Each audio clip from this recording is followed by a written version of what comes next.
అప్పుడు నువ్వు క్రైస్తవుడు. ఎందుకు? శిష్యులు క్రైస్తవులు అనబడి.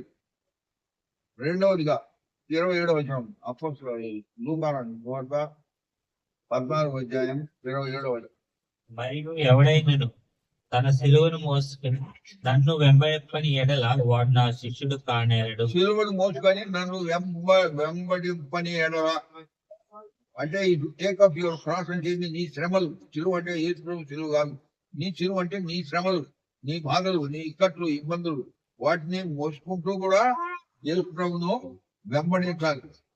చాలా మంది 95% ఆఫ్ ది బిలీవర్స్ పరిస్థితులు విషమించినప్పుడు, పరిస్థితులు వారికి అనుకూలంగా లేనప్పుడు, అనారోగ్య పరిస్థితున్నప్పుడు దేవుడిని తోలనాడే వాళ్ళు కూడా ఉన్నారు, దేవుడిని బ్లేమ్ చేసే వాళ్ళు కూడా ఉన్నారు. అది మధ్య లక్షణం కాదు, విశ్వాస లక్షణం కాదు. దేవుడే కలుగు తీసినాడు అనుకోవాలి. వాక్యంలో అదే ఉంది. కీర్తన గ్రంథం 119 దాని కీర్తన 119 75వ వచనం. ఈ వాక్యం మర్చిపోకూడదు. యెహోవా నీ తీర్పులు న్యాయమైనది, విశ్వాసత గలవాడవే నీవు నన్ను శ్రమపరిచిదివని నేను ఎరుగుదును. అర్థమవుతుంది. విశ్వాసత గలవాడవై నన్ను శ్రమపరిచిదివని నేను ఎరుగుదును.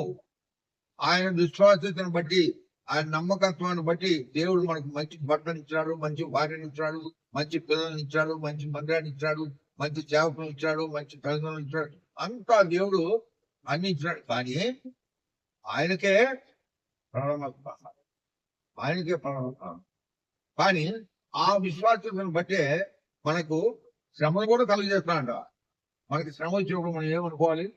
ఒక జ్వరం వచ్చినా, ఏదైనా ఇబ్బంది వచ్చినా, ఏమొచ్చినా ఫస్ట్ థాట్ ఏముండాలి? మనకు దేవుడే కలుగు చేసినాడు అన్న భావన కనుక వస్తే that itself will give you lot of encouragement. ఎందుకంటే దేవుడే కలుగు చేసినాడు కనుక దేవుడే చూసుకుంటాడు.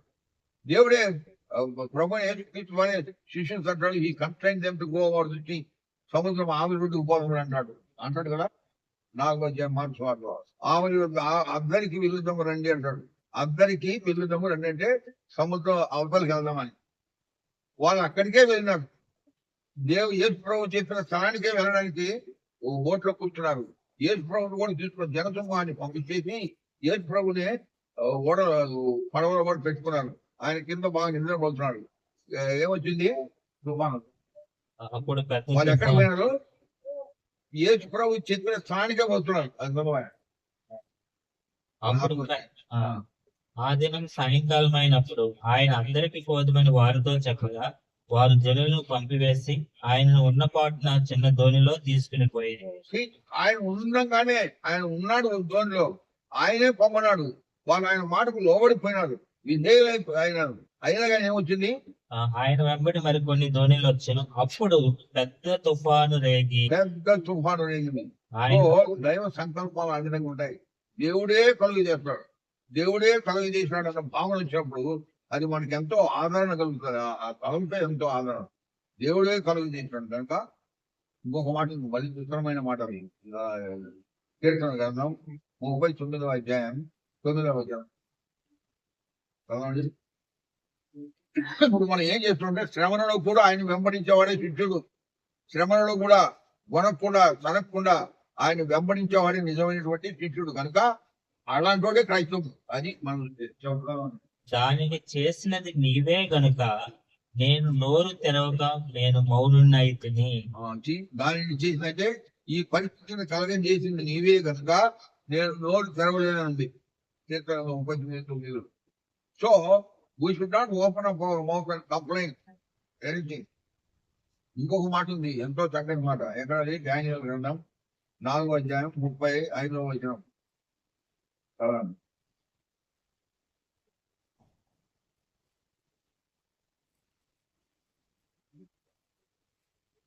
భూనివాసులందరూ ఆయన దృష్టికి ఎన్నిక రాని వారు.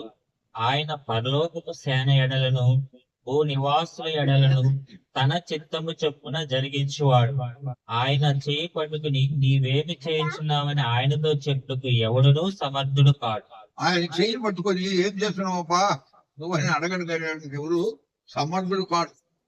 ఆ విధంగా మనం ఆయన చేసిన మనం అంగీకరించాలి. ఒక పాట ఉంది హిందీ తెలియదులే, మొట్టమొదటి తెలియదు, కానీ నేను పాడాలి, పాడి మీనింగ్ చెప్తాను నేను. ఒక బ్రదరు చాకు అని ఓఎం ఉంది కదా, ఓఎం పెద్దది హైదరాబాద్, ఆయన డైరెక్టర్. ఆయన లక్నోకి పోస్టింగ్ ఇచ్చారట, అక్కడ ఎంతో శ్రమ పడ్డాడు. ఆయన ఎన్నో శ్రమలకు లోడినాడు అక్కడ. అప్పుడు ఒక మలయాళీ ఈయన హిందీలో కంపోజ్ చేశాడు పాట, కొన్ని పాటలు చేశాడు. దాంట్లో ఇది ఒకటి జార్జి వరవడు తెలుసు, ఈ జార్జి వరవడు పెట్టుకుంటే నేను పిలిచాను ఆయన్ని, ఆయన టీము 20 మంది ఇచ్చినాడు ఇవ్వడం. అప్పుడు ఆయన వాక్యం చెప్పే ముందు చాకు అన్నాడు, కొన్ని పాటలు ఉన్నాయి పాడమంటే పాడమని చేశాడు. దాంట్లో ఒక పాట నన్ను ఆకు, ఏం పాట అంటే, పగ్గు పగ్గు మే దుఃఖ హై సేనా फिर भी नहीं कुछ हमको कहना. పగ్గు పగ్గు అంటే అనుక్షణం, అడుగు అడుగునా. పగ్గు పగ్గు మే దుఃఖ హై సహన అంటే దుఃఖం అర్థం అనుకుంటా, దుఃఖం. సహన అంటే సహించాలి. హిందీలో తెలుగు మాట్లాడలేదు అర్థమైందా, ఎందుకంటే ఆరిజిన్ తెలుగు, సాంస్క్రిట్ చూసిన మాట్లాడి. దుఃఖ హై సహన అంటే దుఃఖాన్ని మనం భరించుకుంటూ సహించుకుంటూ ఆవలోకి పోవాలా, కానీ ఏమాత్రం కంప్లైంట్ చేయకూడదు. నెక్స్ట్ కుచ్ భీ నహీ కహనా, మనం ఏమాత్రం మాట్లాడకూడదు. సబ్ కుచ్ సహితే హుయే ఆవలోకి పోవాలండి ఆ పాట. ఆ రాత్రి అంతా నేను హెబ్రోన్లో నా రూమ్ లో హార్మోన్ పెట్టుకొని రాత్రి అంతా పాడి ఏడుస్తా పాడినానండి. ఎందుకంటే నేను ఆ పాటకి అన్వయించుకున్నాను. నాకు ఎన్నో శ్రమలు వచ్చినాయి. ఆ శ్రమలంతా నేను కంప్లైంటే చేయలేదు. I never complaint. My wife died in train accident 1989 లో. నా పెద్ద కూతురు చిన్న కొడుకు ఉన్నారు ట్రైన్ లో, వాళ్ళు బతికినారు, ఆమెను నేర్చుకున్నారు. మా వాడు మా ఉదరం కొడుకు ఐజీఆర్ తిరుపతి, వాడు ఇప్పుడు సింగపూర్ లో సేవకుడు.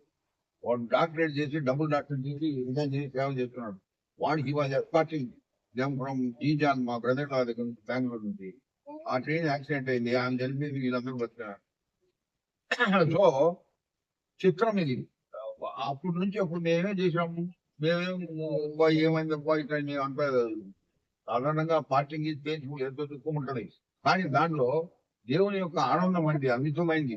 ఎలాంటి ఆనందం దేవుడు మనకి రచన ద్వారా చెప్పని అశక్యం కానీ మహిమాయుక్తమైన ఆనందం. అది ఎక్కడుంది?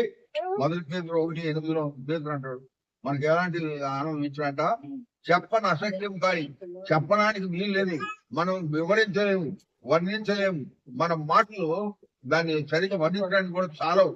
అలాంటి ఆనందం ఇచ్చేది చెప్పని అశక్యం కానీ మహిమాయుక్తమైనటువంటి ఆనందం.